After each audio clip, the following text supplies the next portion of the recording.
يا أيها الذين آمنوا كتب عليكم القصاص في القتلى الحر بالحر والعبد بالعبد والأنثى بالأنثى. Dalam syariat Islam, keadilan bukan hanya konsep, tapi juga hukum yang nyata dan tegas. Salah satu bentuk penerapan keadilan itu adalah kisos, yaitu pembalasan yang setimpal atas perbuatan yang merugikan fisik orang lain. Tapi bagaimana kisos diterapkan dalam konteks penganiayaan anggota tubuh? Mari kita bahas bersama dalam video ini. Pengertian dan dalil tentang kisos anggota tubuh. Kata kisos berasal dari bahasa Arab, koso yakusu, yang bermakna mengikuti jejak atau membalas sesuatu dengan yang setara. Dalam konteks hukum Islam, kisos berarti membalas perbuatan seseorang dengan tindakan yang serupa, baik dalam kasus pembunuhan maupun penganiayaan anggota tubuh. Kisos pada anggota tubuh meliputi pembalasan setara atas tangan, kaki, telinga, dan sebagainya. Dalilnya ada di dalam surat Al-Maidah ayat 45, yang artinya, dan kami telah tetapkan bagi mereka di dalamnya, dalam kurung Taurat, bahwa jiwa dibalas dengan jiwa, mata dengan mata, hidung dengan hidung, telinga dengan telinga, gigi dengan gigi, dan luka-luka pun ada kisosnya. Ayat ini menjadi landasan utama bahwa Islam sangat menjunjung tinggi keadilan dalam bentuk pembalasan yang seimbang dan manusiawi. Selanjutnya, di sini saya, Muhammad Faris Hasan, akan menjelaskan 2 dari 3 syarat kisos anggota tubuh. Jadi syarat yang pertama dan juga syarat yang kedua. Syarat yang pertama adalah adanya kesamaan anggota tubuh yang hendak kisos. Artinya, tangan kanan dibalas dengan tangan kanan, tangan kiri dibalas dengan kiri, begitupun juga sebaliknya. Kaki kanan dibalas dengan kaki kanan, kaki kiri dibalas dengan kaki kiri. Tidak boleh tangan kanan dibalas dengan tangan kiri, ataupun tangan kiri dibalas dengan kaki kanan misalnya, umpamanya. Tidak boleh demikian karena kisos haruslah sama dan presisi. Lalu syarat yang kedua, tidak boleh memotong anggota tubuh yang sehat sebagai balasan atas anggota tubuh yang lumpuh, meskipun pelaku ridho atas hal tersebut.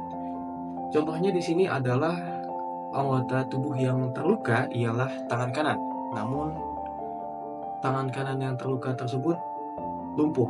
Tidak boleh dibalas dengan tangan kanan pelaku yang sehat. Nah, jadi dikenakan denda, tidak dikenai kisos. Demikian 2 syarat pertama dari kisos anggota tubuh. Yang pertama, adanya kesamaan anggota tubuh yang hendak dikisos, dan yang kedua, tidak boleh memotong anggota tubuh yang sehat sebagai balasan atas anggota tubuh yang lumpuh. Kita lanjut ke syarat yang ketiga. Terima kasih. Assalamualaikum warahmatullahi wabarakatuh. Di sini saya Muhammad Fawaz Arifki akan melanjutkan untuk menyampaikan materi dari rekan saya sebelumnya. Dalam fikih jinayah, khususnya kisos atau pembalasan yang setimpal, dibutuhkan beberapa syarat penting agar bisa terpenuhi. Nah, di sini saya akan menyampaikan syarat yang ketiga dari kisos anggota tubuh. Syarat yang ketiga ini berbunyi, pemotongan anggota tubuh dalam kisos harus dilakukan dari sambungan yang jelas. Nah, maksudnya itu, potongan atau luka yang terjadi harus berada pada bagian tubuh yang punya batas anatomis yang jelas, seperti siku, pergelangan tangan, atau sendi-sendi utama. Mengapa ini penting? Karena tujuan utama dari kisos adalah untuk menegakkan keadilan dan kesetaraan antara pelaku dan korban. Jika luka yang dibuat oleh pelaku tidak berada pada batas yang tegas, misalnya hanya luka gores atau potongan di tengah lengan tanpa mengenai sendi, maka kisos tidak bisa dilakukan secara adil. Seperti dalam sebuah hadis yang berbunyi, yang diriwayatkan dari Imran bin Husain, ia berkata, seorang laki-laki memukul laki-laki lain dengan pedang pada urat lengan atasnya, bukan di persendian. lalu lengannya terlepas, maka Rasulullah SAW tidak menetapkan kisos baginya, melainkan beliau memutuskan untuk membayar diat atau ganti rugi. Nah, kesimpulannya adalah pemotongan hanya bisa dilakukan jika luka korban berada pada batas sendi yang jelas. Jika tidak, maka diat menjadi solusi syar'i yang lebih adil. Mungkin sekian dari saya. Selanjutnya saya serahkan kepada rekan saya. Assalamualaikum warahmatullahi wabarakatuh. Nah, setelah mendengarkan tadi beberapa syarat dari pelaksanaan kisos selain daripada nyawa, maka pada bagian ini kita akan mendengarkan cara pelaksanaan kisos itu sendiri. Pada dasarnya, kisos harus dilakukan dengan kesetaraan yang sempurna terhadap tindakan agresi yang dilakukan oleh sang pelaku, baik dari segi bentuk maupun substansi. Jadi ada dua ya, ada segi bentuk dan ada segi substansi. Adapun kesetaraan dari sisi substansi, maka itu adalah syarat utama, harus digarisbawahi, yang tidak boleh ditinggalkan. Sehingga jika tidak memungkinkan untuk mewujudkan kesetaraan ini, maka kisos itu gugur atau tidak diberlakukan. Kita ambil contoh ya. Jika sebuah anggota tubuh dipotong, maka balasan kisosnya adalah anggota juga itu yang serupa. Jika tangan kanan yang dipotong, maka kisosnya pun kepada si pelaku adalah tangan kanan juga gitu. Jangan dibalik. Jangan tangan kanan yang dipotong, malah dikisoskan tangan kiri. Namun, jika tidak memungkinkan untuk mencapai kesetaraan tersebut, maka kisos tidak dilakukan, melainkan pembayaran denda atau dam. Kecuali dalam kasus seperti jika seseorang memukul dengan atas adut dan mematahkan hingga terpisah, maka dipotong dari siku. Karena itu sendi terdekat dan sisanya itu dikenakan denda. Demikian pula pada kasus lainnya, setiap kali potongan tidak bisa mengenai titik tersebut, maka dilakukan pemotongan dari sendi terdekat dan dikenakan sanksi atau kompensasi nilai untuk bagian yang belum dipotong atau dikisos. Adapun kesetaraan dari sisi bentuk, maka itu adalah hak yang sah milik wali korban yang boleh menuntut agar kesetaraan tersebut dipenuhi bila ia mengendaki.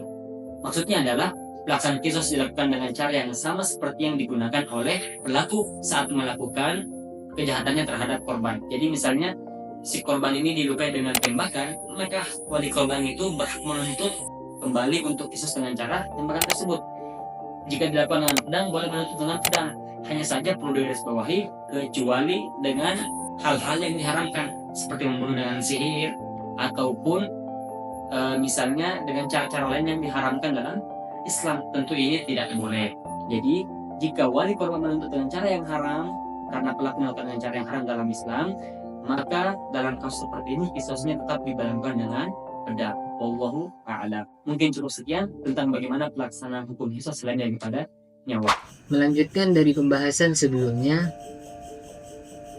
kesimpulan hukum kisos, yang mana kisos ini adalah hukum balasan yang setimpal terhadap tindak pidana yang sangat berat seperti pembunuhan dan juga penganiayaan.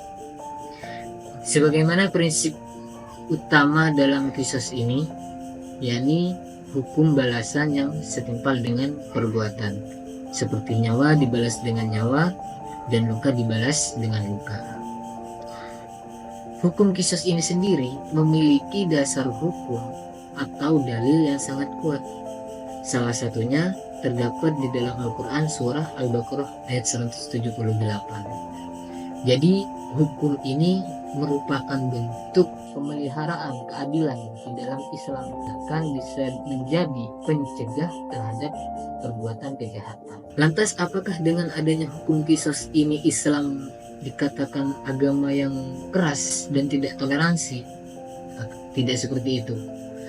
Akan tetapi Islam ini mengajarkan bahwasanya keadilan itu bukan tentang balas dendam, melainkan suatu pemulihan atau bentuk pemulihan terhadap suatu hak yang harus dijalankan dengan penuh tanggung jawab. Jadi kisos ini mengajarkan kepada kita bagaimana memelihara atau menjaga ketertiban dan juga keadilan, bahkan mencegah kezaliman di tengah masyarakat. Wassalamualaikum warahmatullahi wabarakatuh.